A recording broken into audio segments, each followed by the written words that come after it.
We have crickets.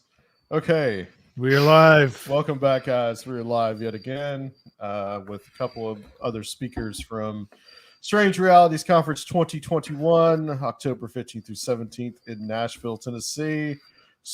Live and streaming online. And we hope you guys are going to join us. And we've got a couple of guys that are now like veterans of the Strange Realities Conference. These guys are both in the trenches, and we'll talk a little bit about what they are going to be presenting or doing at the Strange Realities Conference. One of the guys, Josh, you are actually going to be here, and Tim is going to be streaming in live. Yep. But welcome back, guys, to back to Conspiranormal. It's always great to have you. You guys are like family. Well, thanks for having us. Yeah, it's a little. It's like a little class reunion or something. Yeah. And we'll talk about when you guys are going to be presenting and all that good stuff. So anybody that's joining us online. But Josh, let's talk a little bit about your presentation. Like, I don't even know what you're going to even be talking about. Yeah, I was just going to wing it. So, yeah. You and Alan Greenfield. Yeah, right. You're gonna be a Alan Greenfield or a John Tenney. Maybe you just like smoke a cigarette, just light it like real dramatically, and that would be pretty damn fly, as the kids never said. I can't remember what I called it, but I'm sort of violating a cardinal rule that my publisher that I worked with through Anomalous Books, Patrick Weege, chided me for one time, which is I'm actually doing a presentation on a book that's not out yet. We did that like 8 times for Wither. Exactly. And it's turned out okay. So I'm going to do the exact same thing here.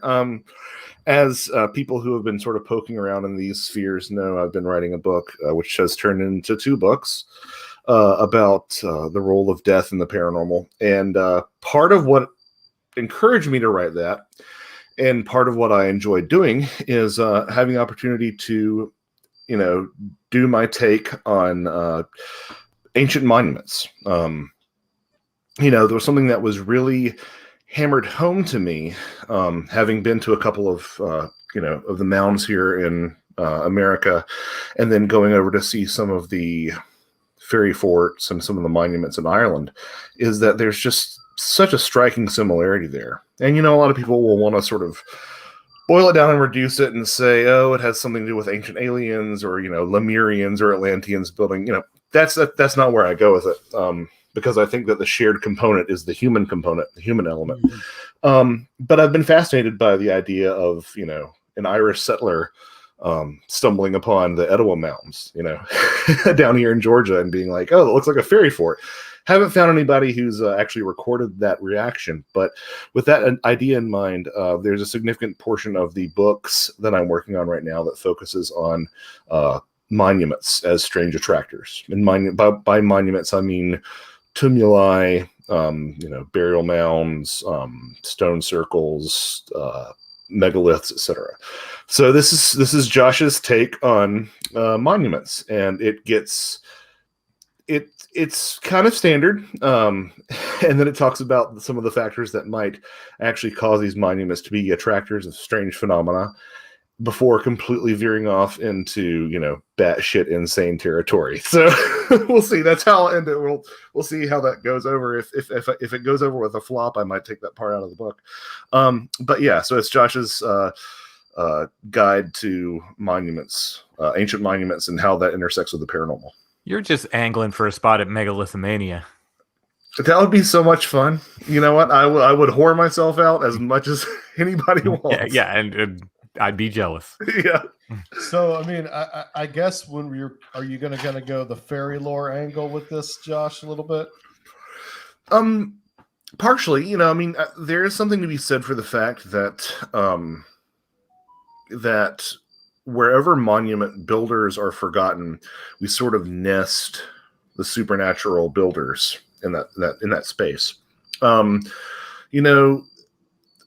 In the Southeast, in this part of the country, honestly, you'll find some fairy lore that's probably among all the North American tribes the strongest correlation to the sort of Western European fairy folklore. And I'm specifically talking about the Cherokee folklore and their association that they have between their Nunahi and some of these mounds and earthworks. So there's a little bit of that, but it's just more looking at just the the factors of construction and of siting these monuments and things like that, and how it sort of interfaces with the UFO question as well. So of course, wherever I'm around, I'm going to end up talking about fairy folklore. Like, it's just it's impossible not to for me at this point. Yeah, absolutely. I mean, that is kind of your thing. You are the fairy folklore guy at this point, Josh. Well, I had a conversation on Where Did the Road Go with Morgan Daimler, who's like the person, one of several people that I defer to, right? Whenever I'm talking about this. But I will say that as far as people who are really pounding that alien fairy drum, I really like to focus on that. So I've got a little bit of a reputation, I guess. Oh, okay. Well, that sounds awesome, and it relates to the immediate area too. So there are aspects of the presentation that are like directly talking about. What is it? Stone Fort. Is that the Stone Old Fort? Stone Fort? Yeah. The Old Stone Fort. Yeah. So that makes an appearance and some other stuff in the immediate vicinity. So yeah, it seemed pretty appropriate. Cool. Yeah, no doubt. I mean, the whole like Indian mound thing is a really fascinating subject. I mean, I don't think people really realize just how prevalent it really is, and that you can find a mound just about anywhere, especially in this part of the country. Yeah, I think Gregory Little speculated. Now, of course, he's a little bit more on the esoteric side, like all of us, but he's a very he's a cool cat. And I think he speculated that there were like 1 million mounds in America at one point, which still is not the same density that you see with ring forts in Ireland, but it's a lot bigger canvas to work on. But yeah, there's something about I think there a lot of people haven't been to these things, right? And they just don't go there. I think like 80% of America's population stays in the cities. Like it's wild, but once you go to some of these spaces, even before I was really involved in the paranormal, I visited some of these mounds and whatnot, and there's something different about them. And you can fall into the ancient alien thing. You can fall into the sort of racist, weird, foreigners who built the mound sort of thing. The ancient one. Very easily. Yeah, you can fall into that very easily. But so I think because of that, a lot of people tend to stay away from like the woo stuff with the mounds. But I think that it's definitely a factor in a lot of these sites, and it's worth consideration, especially when you compare that to how the old world monuments have the same thing. I mean, part of the presentation is going to be saying, guess where this is, County Clare or Tennessee, and really trying to figure out like which is which. Yeah. They look literally identical in some cases, not all cases. And I just find that really fascinating and striking. Yeah. And even from like just a astronomical angle, these are places that are meant to duplicate the heavens and bring the heavens down to earth. So, yeah. And you're dealing with that's part of the presentation too, is, looking at the cosmic mountain, the axis mundi sort of concept as well. And the mountains are where Bigfoot lives, and mountains are where the dead live, or where the dead reside, and mountains are where fairies live, and mountains house alien bases. Like, it's just this consistent motif that you see manifesting time and time and time again. Am I seeing another book in the works here, Josh? Well, this is 2 chapters from the upcoming book. Oh, okay. Yeah. I'd say probably it's the current book that I'm working on is split into 2 parts. I didn't want to after that damn Where the Footprints In, but I had to. It's just too long. It's like going to be 2 books that are like 120,000 words each. But looking at death and the paranormal, and about, I'd say, 1/5 to 1/4 of the first book is looking at these ancient monuments and ley lines and stuff like that. And it's like Josh's take on these things. So I'm excited about it. I'm excited to be done with it, actually, but I'm excited about getting it out there too. Well, that like I said, like Surfiel said, that sounds absolutely up like the conspiranormal / strange realities era, or their road. So I'm really looking forward to seeing that. What's the new book going to be about? The new books, I guess we can say now. Well, this is the first time that I've put a date or a tentative release window on something that's coming out soon. I have a book of essays about fairy representation in movies, and that is called Fairy Films. The cover artwork is by this Timothy Renner guy, but it looks great. That'll be released in November, and then this book is it's called Ecology of Souls: A New Mythology of Death and the Paranormal, and it really is looking at how it's based off that Anne Strieber quote, Whitley, this has something to do with what we call death. Mm-hmm. And I was like, well, let's look at how many times dead people show up in abductions. But then when you do that, you kind of got to talk about NDEs and OBEs and, these ancient monuments. And you've got to talk about the fairy folk, and you've got to talk about psychopomps. And you just get drawn into all these different subjects. You got to talk about the wild hunt.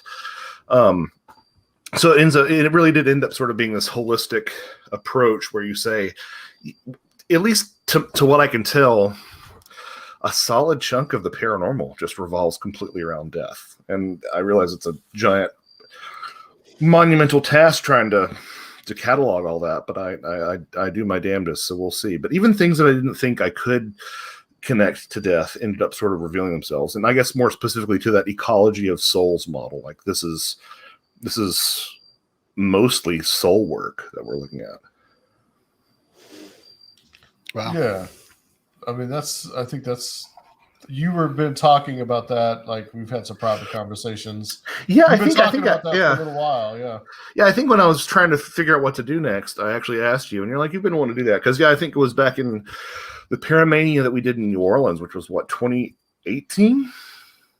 Well, yeah. I wasn't there, but no, but at that one, I had this idea, like, what if it's just one giant ghost story that we're looking at?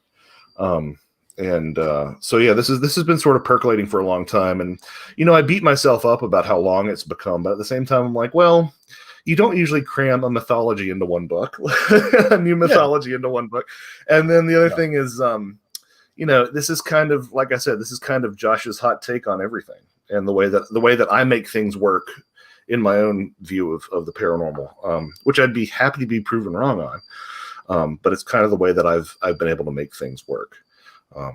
So, a lot of familiar ground for a lot of people, but I think a lot of new ground too. So I'm on track. I hate to say this, don't want to jinx myself. I'll probably finish it by December or February, somewhere in that window. And then I think I'm going to release them both at the same time. Just get it on out there and move on to something else. It's going to be like Use Your Illusion 1 and 2. It's going to release on the same day. Yeah, actually, yeah, exactly like that. I don't know. I might be dissuaded from that at some point, but the fact that they were conceived as one book. I mean, Tim and I conceived of Where the Footprints End as a single book and split it by necessity. But like, this is, I think releasing those apart sort of worked because they're almost self-contained essays. But this is like, by the time you get to the back half of the second book, every third paragraph says, see chapter 1, see chapter 4, see chapter 5, see chapter 2. So yeah, I think just releasing it, just dropping it all at one time, maybe dropping them together in a collector's edition, a hardcover, leather-bound collector's edition. There you go. Yeah. Sounds like you're having twins again.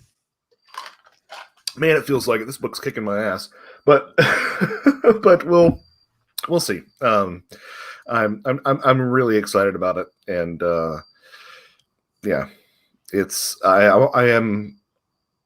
it's nice knowing that I will never write anything longer than this, because I don't think I can. So anything after this is just going to be gravy. Yeah. Well, I mean, both of you guys have been so prolific in everything that you guys have worked on and done, and I kind of really just, as I'm sitting here listening to you, Josh, and having the both of you here, how do you guys feel now that, I mean, it's been, a year and a half, I guess, since the first Where the Footprints In came out. And how do you guys feel about how the book's been received? Do you feel like has there been some criticism? Have people really embraced it? How do you guys feel personally about it? There's been a lot less criticism than I thought, honestly. Mhm. I think the world was ready and waiting for something like this to happen. The reception's been unbelievable. I mean, honestly, it's been far beyond my expectations. I don't know about Josh's, but you know, I feel like we did something, and we'll let history judge the rest. But there's a feeling that we set out to do something, and we did it, and we left our footprint, good or bad. But I think it will be good. And No pun intended, right? right. Well, yeah. Well, pun was very much intended, but I'm very proud of it. I'm very, very proud of those books, and very happy with them. And we'll see. It's almost worrisome to have everything else be compared against Where the Footprints End from here on out. Yeah, I was just about to say, Tim, I don't know if you've experienced this with your upcoming projects, but like, it's a tough act to follow, right? Like it occupied so much of our thought for so long, and it felt like it was saying something. I mean, not entirely new, but it was kind of like a new touchstone approach to something that, like, it's kind of like, how the hell do you follow that up? So, I am constantly humbled on a daily basis by how successful those books have been. And I'm not like being like, yay, success, let's go to the club. But what I really mean is that a make it rain motion? That was a make it rain motion, yeah. But what I mean by that is like the scope that the book has sort of taken on, and the places that it pops up, and the times that, like, I will hear or see it referenced in places that, like, I just stumble upon it. I'll just stumble upon somebody referencing it. It's like, oh, I guess people did pay attention, and it seems to have caught a lot of people's attention. And I'm just incredibly grateful for it. I will say, I'm going to get a little sentimental here. It is kind of weird to be on this journey again with my book that I'm writing right now, to not have a traveling partner with me, Tim. Yeah. Oh, yeah. I mean, honestly, like for what will be my next book, I didn't even try to kind of do the same thing or do anything similar. I went back to my roots. My next one is kind of like another Beyond the Seventh Gate. It's kind of like my first book again. Taking a local legend, let's break it apart. Let's look at every angle we can. And I'm not saying I won't get back into similar territory that we cover, but I just, for me, it was like, well, let me go to home, someplace really comfortable for me for the next thing. Well, I think Tim and I had sort of left it with, like, I don't know if we'll ever work together again. This is kind of tough, but I don't know. This, Where the Footprints End did so well, we might have to collaborate again in the future on something. I am not ruling it out as much as had we been in the same room, the blows would have been struck, I think, at certain points. Yeah. But I think we would have hugged it out as well. Yeah. And in the end, I'm so proud of what we came up with. But it's I think it's going to be something that it's going to loom large, at least in my writing career, forever. We'll see what else I do. Hopefully I don't disappoint. Well, having read both of the books, I can say that I was really impressed by both of them, and I think it's like really an important book books, I guess, that were written, and I really applaud you guys on being as thorough as you were, first of all, and second of all, pulling together all the type of folklore and all the stories that you guys did. I'm curious the reaction from the more, I guess, in this case, flesh and blood Bigfoot people, and how they reacted to it and whether or not I don't know if you can necessarily change minds, but whether there was any pushback or how you guys felt about that. I think most just chose to try to ignore it. Like if we don't talk about it, it will go away. Yeah. And we get some reviews every now and then. Josh points them out to me, and I hate reviews, so I think I asked him eventually, like, don't share the reviews anymore. Yeah. But usually the review from one of those people is, I didn't even read it, but this sucks. It boils down to that. There was a Facebook post that was brought to my attention from a very prominent cryptozoologist who was talking about paranormal Bigfoot, or I think specifically about Bigfoot being sighted around UFOs, and this was in conversation with another cryptozoologist. And someone made some sort of question about, like, what's the incidence of this? And this very prominent cryptozoologist said, yeah, they just don't seem to happen that often. People have been making proverbial mountains out of molehills for a long time. Mm-hmm. And this is somebody who I know knows about this book, and I know has read this book and has recommended this book. And it's like, I mean, if you're that set in your ways, I don't know what to tell you. So the old guard's gonna old guard. These weren't things that we documented for the most part. I mean, we mentioned a couple like investigations I went on, a couple people I interviewed, but everything in there is cases other people collected. Yeah. Nothing that we discovered. So it was all out there.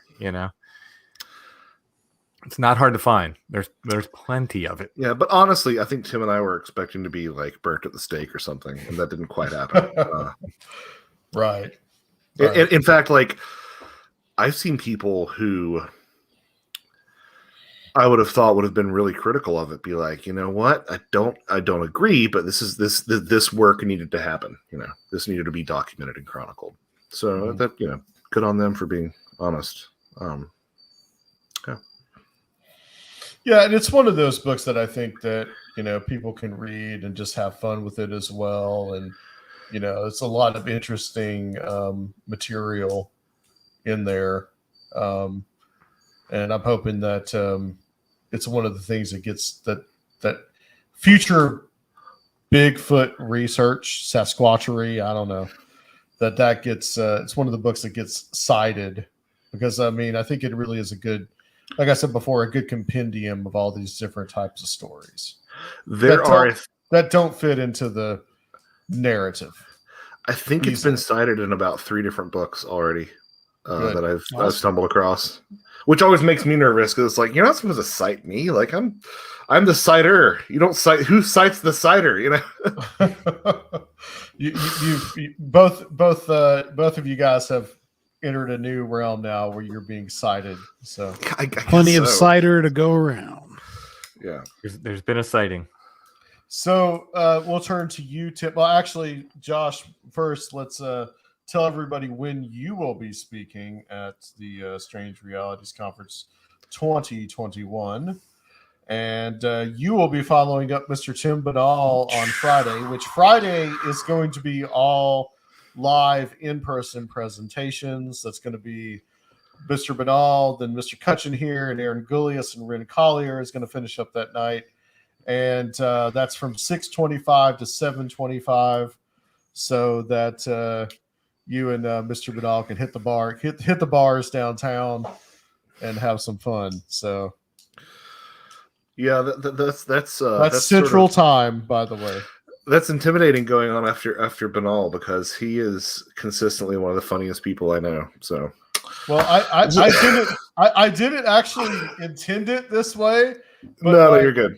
The whole thing it's bookended by Tim Badal starting us off and ending us on Sunday night will be this man right here, Mr. Timothy Renner. So Tim to Tim from end to end. We are going to be Tim. What are we going to be doing with you for this conference? I figured I'd just stare at the camera and for a long time. I think that's a good idea. We'll have you on a big screen on stage. Can you give your presentation by telepathy? Hypno wheel behind me. Yeah. So what we're going to be doing, guys, and this is to the live audience or anybody that's watching this later on, we are going to be doing we're going to be doing a question and answer session with Mr. Renner here. Last year, he gave a great presentation, and I think that it ended about 15 minutes early, and we had a great question and answer session with you last year. So we're going to kind of just continue that format. I believe that myself and Serfiel, we're going to have some questions for you, and hopefully questions from the live audience and from the audience that is watching online. But we're really looking forward to doing that with you. Yes, to my great relief, because I am in, I thought I was busy when we were writing Where the Footprints End, but right now, like this period of my life is insanely busy, and I'm just trying to hold it together, basically. So I did not have time to just create a new presentation, and I think you guys have seen all mine. So this is a boon to me that we can do a kind of a more relaxed Q&A session like this. Yeah, and I think too that it's going to, like I said, you're the last speaker, and that is going to be from 7 to 8 p.m. on Sunday evening. Again, that's Central Time, U.S. So adjust your calendars, clocks, whatever accordingly. But yeah, so for anybody that is watching us right now, if you guys have any questions for Tim, be thinking of those, and we can kind of go from there, because we got a whole hour to ask anything that you want to ask of Mr. Timothy Renner right here. Yeah, and we'll see how close I am to that next project. Maybe I can, if it's close, maybe I can bring some content relative to that. But I can't promise. I can't promise anything. Okay. Yeah, we've got. It's still about like we're almost 3 weeks away at this point. Count down. It's getting crazy. We do have someone that asked a question. There's any sneak peeks into the new book? Anything that you want to say, Tim, about that? Any kind of teaser you want to give? I don't think you'll be able to read the subtitle, so I can hold it up. Oh, is that glow in the dark? Does that? No, it's not. It's just bright colors. I wish it was. It's called The Witch Cloud, and it has to do with some things in Gettysburg, Pennsylvania. That's all I'll give you right now. But it's local legends. Again, I said it is kind of like returning to my roots. If you're familiar with my first book, Beyond the Seventh Gate, where I just took the Toad Road and the Seven Gates of Hell legend and just broke it apart and looked at it from every angle I could. Kind of did the same thing with a couple of different places in Gettysburg that I think are connected. We'll see. And fully illustrated, it will be released with the 300th episode of Strange Familiars. So it will essentially be an audio book. But for instance, in the book where I interviewed somebody and of course I, type out the text of the interview. When you get the audio book, you get the actual interview. And there's a lot of boots on the ground, on-site stuff. So when we're there and weird stuff happens and certain sounds and things, instead of just talking about it on the audio book, you will hear those sounds. So it's kind of a multimedia project. The book's fully illustrated, and then it's going to come with I think 50 copies will be available with a picture disc with Black Happy Day. That's me and Tara Van Flower from Lycia. That's our project. We haven't done any new music in 15 plus years. So it's the first new Black Happy Day song in many, many years. So that'll be on the picture disc record. Again, only 50 copies will come with that. The hardcover book, if you get it, comes with a patch, comes with a sticker. And the first 60 copies in any format, physical format. In other words, if you get the hardcover book and the download of the audio, or if you get the hardcover book and the record and then download the audio, there might be a cassette edition as well. People kind of wanted an analog edition, so we might be doing one with a cassette.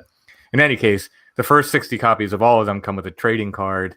So there's a lot of moving pieces. That's why I'm so like crazy busy right now, just trying to organize all this stuff. What about Scratch and Snuff? No, not yet. Okay. Bigfoot. Okay. Can you guess the Bigfoot scat? This one smells a bit nutty. It must be from So chestnuts. So it's a thin volume. It's not very, it's not very thick. I think it's under 100 pages, but there's a lot of work that went into it with all these other things. And again, it's the only way to get Strange Familiars episode 300 is to get the download, either the download by itself or the download with this book. Unless you're a Strange Familiars patron, then you'll get it, but it'll be in like a year. Because I promise patrons all episodes are free, so they will get it, but they're going to have to wait a while. So otherwise, but everybody wants it. You're going to want this hardcover book because it's awesome. Look at it. It's beautiful. Okay. So, I've got what inspired you to do kind of like the multimedia approach with this? Because I wanted to flex on other podcasts and just be like, look what I can do. No, I wanted to combine something that's like everything I love to do. If I knew how to edit video, I probably would have done a video with it too. But I do not know how to do that. But I write books. I do the podcast and do music and art and everything. I just for episode 300, I thought let's do something big.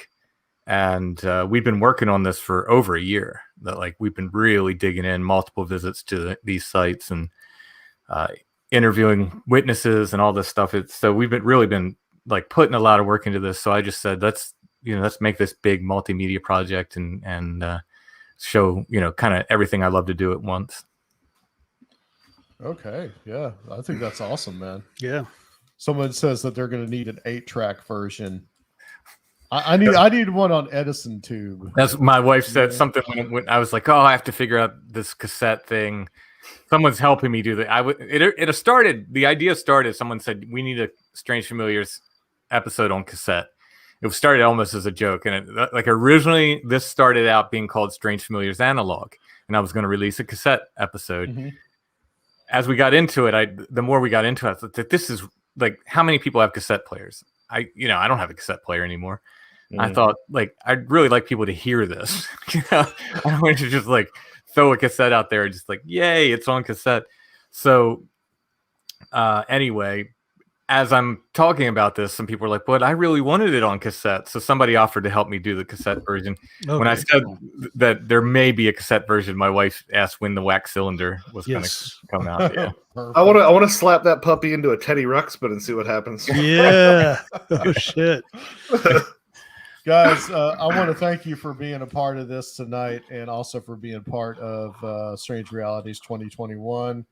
Hopefully at some point we can all get back together live, but the third annual too. You guys have been here all 3 years. Yeah. You guys are, like I said, you guys are the veterans. You guys started out with us in 2019. You guys are pretty much the headliners. You and Banal and the two of you and Banal stayed at the Airbnb together. So. I was. Yeah, I'm sure you thought I was being cheeky before we hit record, but I do consider each of you to varying degrees of removal my paranormal family. So yes, I really wouldn't imagine not being there. Wouldn't imagine not being there. So. Yeah, thanks. It's literally an honor to be included. Thank you guys so much. Thank you. Starting with you, Tim, tell everybody where they can find you. And I mean, if anybody doesn't know, I don't know, they might be living in a cave, but strangefamiliars.com, and that's got links to everything I do there. And of course, you can really find me on the trails, out hiking, looking for Bigfoot. Yep, that you can. And Mr. Cutchin. JoshuaCutchin.com, JOSHUACUTCHIN.com. All right. And wherever, and also in the Where Did the Road Go expanded podcast universe of podcasts. Yes. Which I would like to say happy birthday to Soraya because it is his birthday today. Happy birthday, Soraya. Yeah. Happy birthday, buddy. Yeah. So, and 29 again. Hopefully, Soraya will be with us.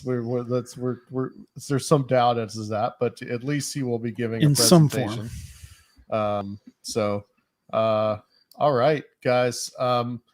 Now, tickets. There are some in-person tickets still available to come if you're coming to Nashville, or if you are in Nashville and you'd like to come. Just keep in mind that because of COVID, We are doing proof of vaccination cards and are a test within 72 hours. Negative tests don't come with a positive test. We don't want you there. I was positive too, so don't worry about it. I'm not discriminating against you or anything, but but there are You better be plenty clear of about that. Was positive. yeah, it was When?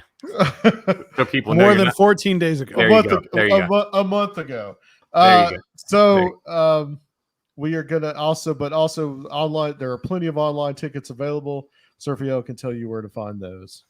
At strangerealities.com Strange or Realities conference.com. They'll take you to the Eventbrite, or you can just search. I think by now, if you just search Strange Realities in Google, it'll pretty much be the first thing that pops up. It So, will. yeah, you can get online and the limited in-person tickets. You need to grab up those in-person ones if you're planning on coming, because they're about to be gone forever. Yes. And these two gentlemen will be presenting. And thank you guys for hanging out with us tonight. Absolutely. Anytime. All right. Pleasure. All right, guys. Take care. And thanks to the live audience.